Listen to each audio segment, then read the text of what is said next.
Everyone, nature's making news again in northeast Wisconsin. This time it is the fact that some of us are already facing some spring flooding. And a traditional wet spot in this area is along the Wolf River, where the flood stage actually has already been reached and the water is still rising. The river reached flood stage in New London and Shiocton yesterday.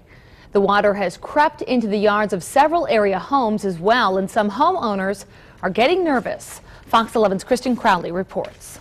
It hasn't been this high in quite a few years. I think Frank Radke isn't used to seeing this much of his backyard underwater. About 4 days ago, those two trees right there, you could walk out there with shoes like this. Radke says typically the riverbank is just behind that tree, and even though the water levels are still about 20 feet from his house, he says they seem to rise more and more every day. It's still coming up because that step was not underwater this morning when I left home.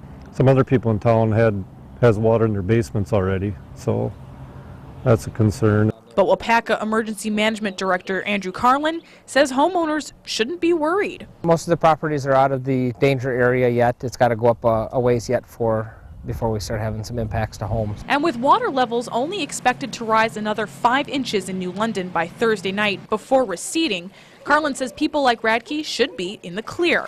In fact, an uncle and his nephew fishing along the river are actually welcoming the rising water. I like high water, catch more fish. It's very good for fishing and good for the spawning because the beds are full. Even Radke is taking advantage of the good fishing and finding some benefits in the flooding. Normally I can't tie up my boat right to my deck, but it makes it kind of nice for going fishing. Nice, just as long as the levels don't get any closer to his home. In New London, Kristen Crowley, Fox 11 News.